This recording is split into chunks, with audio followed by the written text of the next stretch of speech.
कल कहा था कि कल आप छत्तीसगढ़ एक्साइज एक्ट 1915 स्टार्ट करेंगे, जो कि छत्तीसगढ़ जुडिशरी एग्ज़ाम 2020 के लिए काफ़ी इम्पोर्टेंट है। लोकल एक्ट के one of the most important act में से एक है ये। अब चलो स्टार्ट करते हैं। लास्ट अपडेटेड ऑन 4 नवंबर 2019। आज हम इसमें सिर्फ प्रीएम्बल और चैप्टर 1 प्रिलिमिनरी से डील करेंगे। उसके बाद कल से हम थोड़ी स्पीड और पकड़ेंगे ताकि हम ज़्यादा से ज़्यादा 3-4 दिन के अंदर इसको कंप्लीट कर पाएँ। तो चलो स्टार्ट करते हैं। प्रीएम्बल में ऐसा कुछ नहीं है, बस यही लिख रखा है कि जो भी अब छत्तीसगढ़ के जुरिस्डिक्शन के अंदर एक्साइज लॉ से रिलेटेड जो भी कोई एक्ट होगा या कोई भी मैटर होगा, उसको छत्तीसगढ़ एक्साइज एक्ट 1915 से डील किया जाएगा। Where it is expedient to consolidate and amend the law in Chhattisgarh relating to import, export, transport, manufacture, sale। तो इन सब के लिए जो भी इंपोर्ट एक्सपोर्ट जो भी एक बिजनेस के अंदर ट्रांजैक्शंस होती हैं या फिर सब के लिए छत्तीसगढ़ लिकर एक्ट से डील किया जाएगा। और इसके लिए जो उस टाइम की ब्रिटिश गवर्नमेंट थी, तो उस टाइम के गवर्नर जनरल से भी इनने सैंक्शन ले ली थी, जो कि किसी भी एक्ट को पास करवाने के लिए under sections of Indian council act 1892 important थी। तो चैप्टर 1 स्टार्ट करते हैं अब। चैप्टर 1 में टोटल 6 सेक्शंस हैं, आई थिंक, या 6 सेक्शंस हैं। हाँ जी, तो आज हम सिर्फ 6 सेक्शंस करेंगे। उसके बाद कल से हम थोड़ी और मतलब ये मान लो कि कल हम टोटल चैप्टर 2 to 4 तो हम पक्का कर देंगे, 5 करने की भी हमारी पूरी कोशिश होगी। तो सेक्शन 1 है, चैप्टर 1 का नेम है जी प्रिलिमिनरी। सेक्शन 1 है short title extent and commencement. First, the act may be called Chhattisgarh excise act. इस एक्ट को छत्तीसगढ़ एक्साइज एक्ट 1915 बोला जाएगा और इसकी ज्यूरिसडिक्शन कंप्लीट छत्तीसगढ़ के अंदर ये एप्लीकेबल होगा। अब इस चैप्टर का one of the most important part definitions करेंगे। इस डेफिनेशन पार्ट के अंदर हमें हर वर्ड के जो डेफिनेशन बियर इंक्लूड्स, तो एल बियर की definition includes L, stout, porter and all other fermented liquors usually made from malt. तो एल होती है जी जो वार्म फर्मेंटेड लिकर से जो बनती है। स्टाउट एक डार्क बियर होती है और पोर्टर भी एक वैसा स्टाउट जैसा ही होता है, बस वो लंदन से बना था। और जो other fermented liquor usually made from malt barley से जो बनती है दारू, beer and whisky, that are included in malt. Next definition is of bottle. Bottle includes, bottle means transfer of liquor from a vessel to a jar, bottle, flask or any other receptacle for the purpose of sale and bottling, including rebottling. So the definition of bottle also includes rebottling. Next definition of chief revenue authority. Authority declared by the state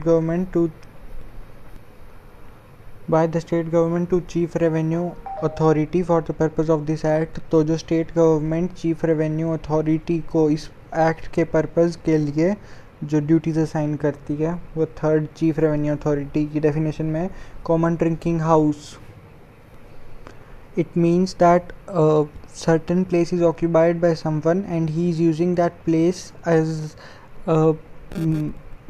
as in a manner to gain some profit by selling people directly the alcohol or by indirectly charging them for the drinking facilities। Fifth है जी denatured means जो ऐसा कुछ उसमें कुछ ऐसा change या फिर वो ऐसा सब्सटेंस हो जो ह्यूमन कंजम्पशन के लिए अनफिट हो, मतलब जिसको गवर्नमेंट टोटली प्रिस्क्राइब कर दे कि ये ह्यूमन कंजम्पशन के लिए नहीं है, उसको डीनेचर्ड कहते हैं। सिक्स्थ है एक्साइजेबल आर्टिकल, मतलब जो एक्साइजेबल आर्टिकल में इंक्लूडेड है। एक तो alcoholic liquor, second intoxicating drug, third opium जिसे हम अफीम भी कहते हैं,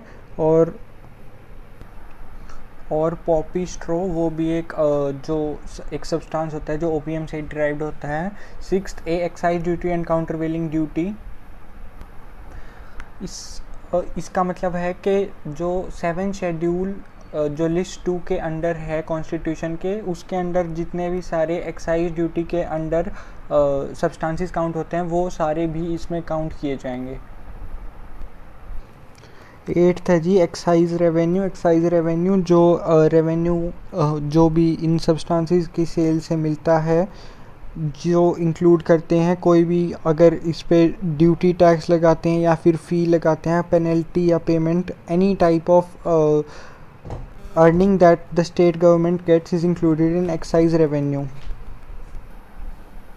9th export. Export means to transfer any such substance out of the state other than those transferred under custom frontier defined by central government. तो custom frontier कुछ certain areas central government define करती है या कुछ certain subjects central government define करती है, जिसके अंदर अगर आप स्टेट से बाहर भी लेके जा रहे हो तो उसको एक्सपोर्ट नहीं माना जाएगा। 10th जो पॉइंट था वो ओमिटेड, 10th जो डेफिनेशन थी वो ओमिटेड है। 11th import, exactly opposite to what was of export. 11th a intoxicant means any liquor और इंटॉक्सिकेटिंग जिससे भी आपको नशा हो। Intoxicating drug means, so intoxicating drug includes जो सब्सटेंसेस जिनसे ये सारी ड्रग्स डिराइव हो रही हैं इधर डायरेक्टली और indirectly through some industrial process. तो फर्स्ट है जी लीव्स, स्मॉल स्टॉक फ्लावरिंग, जो ये जो जनरल सोर्सेज होते हैं भांग, सिंधी और गांजा। सेकंड पॉइंट ओमिटेड है। थर्ड पॉइंट इन सब का मिक्सचर या फिर इन सब से प्रिपेयर करा हुआ कोई भी ड्रिंक, मतलब इन सब से जो भी सब्सटेंसेस डिराइव हो रहे हैं वो सारे इंटॉक्सिकेटिंग ड्रग के अंदर ही आएंगे। फोर्थ पॉइंट, अगर कोई ऐसा सब्सटेंस है जो स्टेट गवर्नमेंट को लगता है कि ये इंटॉक्सिकेटिंग ड्रग के अंदर आना चाहिए, चाहे वो narcotics drug and psychotropic substance act 1985 के अंडर ना हो, तो वो भी स्टेट गवर्नमेंट इसमें डाल सकती है। Next point 13th liquor. Liquor में इंटॉक्सिकेटिंग लिकर जितनी भी होती हैं सारी, और जितने भी टाइप्स के ये लिक्विड अल्कोहलिक कंजम्पशंस जो भी जनरली करते हैं उन सब को लिकर कहते हैं। और इसके साथ साथ अगर कोई भी सब्सटेंस को स्टेट गवर्नमेंट इसके अंदर डालना चाहती है तो वो इसको लिकर के अंदर इंक्लूड कर सकती है। 14th मैन्युफैक्चर, ये जो भी इंडस्ट्रियल प्रोसेस होता है तो ऑब्वियस जनरल सी बात है कि जो भी अल्कोहल प्रोड्यूस करने के अंदर जो भी इंडस्ट्रियल प्रोसेस होता है उसको मैन्युफैक्चर कहते हैं, चाहे वो नेचुरल हो चाहे आर्टिफिशियल हो। 15th place. 15th point place. Place includes all the houses, building, shop, booth, tent, enclosure space, वैसे लिए तो आप पढ़ सकते हैं। एक्सप्रेशन रेफरिंग टू सेल, इसमें इंक्लूड होते हैं सारे जो भी ट्रांसफ़र हो रहे हैं सब्सटेंस का एक्सेप्ट गिफ्ट। अगर कोई गिफ्ट दे रहा है तो वो एक्सप्रेशन रेफरिंग टू सेल के अंडर नहीं आएगा। Spirit includes every 17th point, spirit includes every liquor containing alcohol obtained by distillation whether it is denatured और नॉट। मतलब चाहे वो डीनेचर्ड मतलब उसकी नेचुरल क्वालिटीज़ ऑल्टर की गई हो या नहीं, बेशक वो नेचुरल हो चाहे वो डिराइव्ड हो, वो दोनों स्पिरिट के अंदर आएंगी। तरी ऑब्टेन होती है जो फर्मेंटेड या अनफर्मेंटेड जूस होता है किसी भी पाम ट्री से, पल्मायरा, कोकोनट पाम, इन सब से। 19th transport means from move from one place to another within state.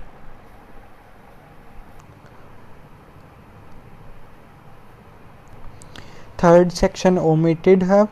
4th power to declare what shall be deemed to be country liquor and foreign liquor respectively. इसमें कुछ नहीं है, बस यही है कि स्टेट गवर्नमेंट की मर्जी है, वो जिसको चाहे स्टेट गवर्नमेंट उसको वो कंट्री लिकर के अंदर डाल सकती है और फॉरेन लिकर के अंदर भी डाल सकती है। Definition of retail and wholesale. State government notification के द्वारा बेशक चाहे होल स्टेट में या फिर कुछ स्पेसिफाइड एरियाज़ में, और बेशक जनरली हर परचेज़ पे या फिर कुछ स्पेसिफाइड क्लास ऑफ परचेजेस पे, और जनरली या फिर किसी स्पेसिफाइड ओकेजन पे, and to what quantity, to what extent of quantity of an intoxicant for the purpose of this act, the limit of a retail sale.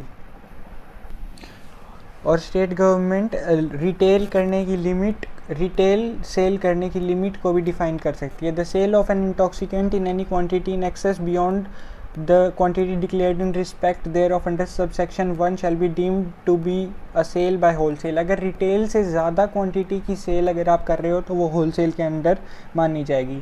6th section saving of enactment.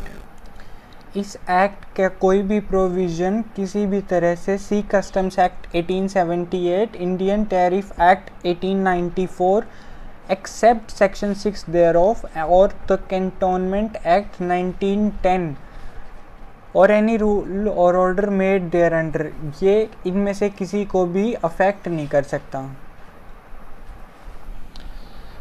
तो आज हम सिर्फ chapter 1 करेंगे.